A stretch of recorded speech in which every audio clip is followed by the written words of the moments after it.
Mabarire arani.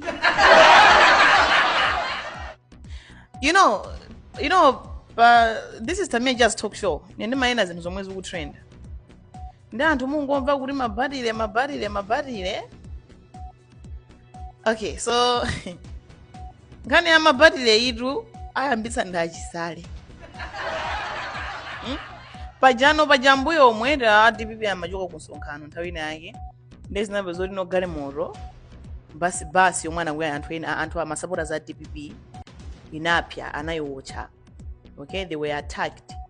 Ine I don't know kuti anapanga attack ndani. Palibe munthu mene angabwere pano kumati anapanga attack ndi akuti. Chisale anadandaulaso kuti zipolopolo zawo zina zaonongeka nthawi yomwe amateteza amaziteteza komanso kuteteza anthu ena a DPP omwe adakapangidwa atake. Naso ndili panonso na naso ndaombanso kuti ndapulumutsa anthuwa. Ndachita kuononga zipolopolo zanga kuti ndipulumutse anthuwa. Ndiye kunali zoyankhulana. Chisale amakamba atikaya koma. Let me just show you guys. Ine tinali nawo. Chifukwa tine ndi security yakwanira kwambiri. Nda security amene wawa. Your Excellency siyanu yayi. Nda security Vice President. Chifukwa Vice President mwina anali konka ulemu pang'ono. Pamene akanakhala kuti ndi security yanu mwina pano mutamvote nalibe mabatire tagwetsera kucha.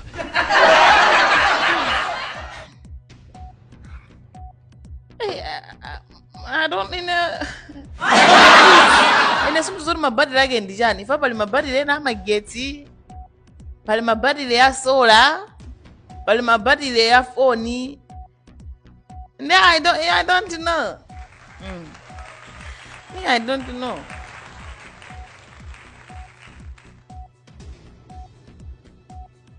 I don't know. Anyway, let's continue. Okay, ndiye muntu kodi muntu uyu muli anatani kodi?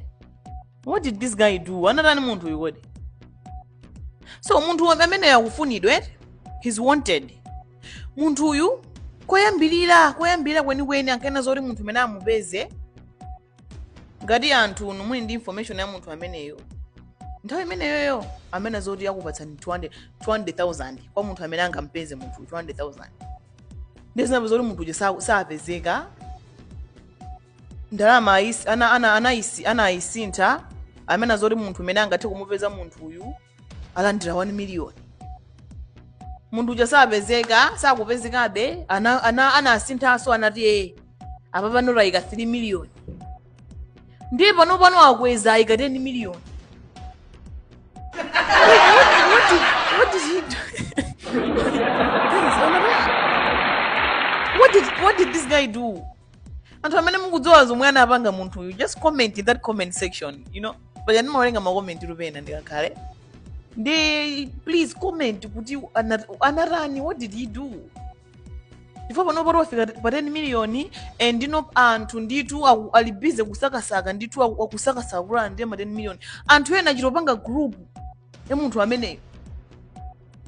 Anthu ena achita kuyanjana group yomufufuza munthu uyu kuti 10 million yarana anthu agawane. This is a lot of money. Yolo ineyo ntamuona munthu ameneyo ikate 10 meter yoseyo. Ndimulula. Guys, thank you guys so much for watching, and remember, if you want adverts, promo, WhatsApp, don't call it. WhatsApp 0999090132. I love you guys so much, and thank you guys so much for watching me. Thank you so much for loving me. Thank you guys so much for following me. I love you guys so much.